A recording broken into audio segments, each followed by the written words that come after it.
Saint-Valentin oblige waa ubbu kuddu dëpp ay bagaasam ok di ma teg xel 7 heures du matin envoyé mon message naan maan damay dem ti leen génn ji ay sarax foog ni damaa dox fanaan nu fi kuddu bu xëy bëgg xaalis teg ay bagaasam ni dëpp ko seen woo petaaw tey Saint-Valentin jar na lii xaar leen mais ki koy tiiñam allo waa kuddu ah kuddu sa voix bi changé na de kuddu man ngay teg xel foo nekk nii fan auberge nga naan aubergine yow man yow jaaxal nga ma yow Saint-Valentin bi tey tax nga jaay sa ngor sa bagage yaa ngi ni dëppee waaye de man xale pare la ma t-shirt tey rek def ci promotion Saint-Valentin ut ko sama ay kër rek samay sondel ëpp na waa baax na enjoy ba ci kanam ak tout à l'heure waa Sénégal xanaa du jommi ngeen màggatum koroj kooj jeeg bu perte Saint-Valentin bi tey mu anticiper ko démb waaye baax na. asalaamaaleykum. maaleykum salaam. ça va. ça va bien. Kudu laa doon seet. Kudu du gis ngeen ko. du nga ne du teew ñu nataal daal dëpp ay bagaasam Saint-Valentin ngeen tax mu dem yoonam. waaw mais man dafa am ay affaires yu ma waroon a jox ci bésu tey bi. yaa ko def ba ma fi bàyyi man xale connexion di jëflante ak Kudu. maa ngi nii man de ku ñëw fi nga may fekk kuy dem fi nga may bàyyi. connexion. doo ñëw ma seetal la. lii baax na bàyyi ma dem ci dëkk bi moom laa gën a wóolu ñu ñaanalante. war na la ok nuyu ma waa kër gi waa kii xam na boppam yéen waaye sa Saint-Valentin du neex tey ndax fekkoo fi ki nga doon seet xaw ma lu mu la jàmbal doon ba war la koo jox maa jox mi. salaamaaleykum. maaleykum salaam.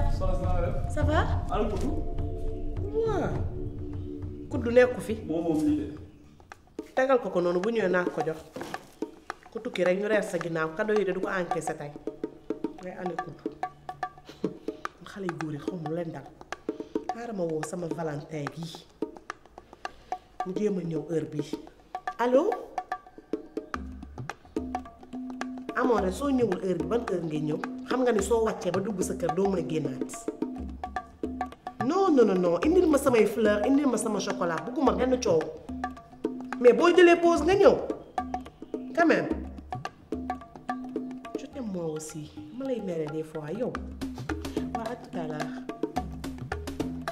neexul ba neexul de waaye Kudu mii may xas naan ay màgget laa mag bu perte man mi xëy de sama t-shirt ah kenn invité bu ma de waaye comme cadeau yaa ngi ñëw rek lii de sama kër la jëm lii Kudu du ko encaissé du tukki ñu reer sa ginnaaw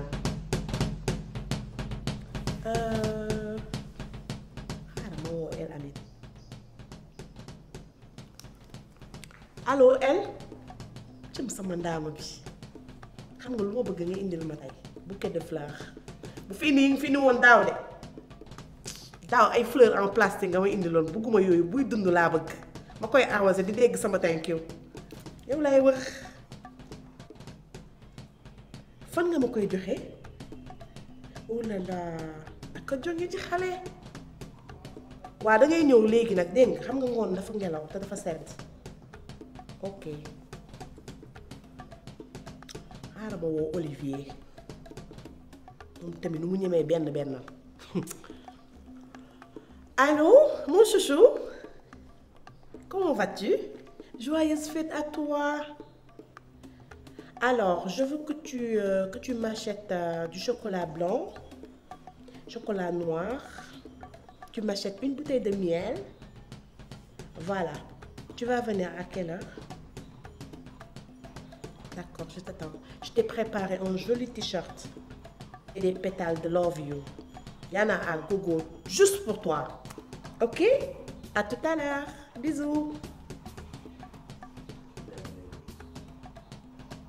léegi xam nga lan mooy wàcc te maa toog encaissé leen ba pare soog a dem wala diggante bi ñuy ñëw comme fi mu ne nii heure bi demagul fenn war naa fi mën a lijjanti sama bopp xaaral ma dem ci sama Valentin comme ñépp daa ñu yegg si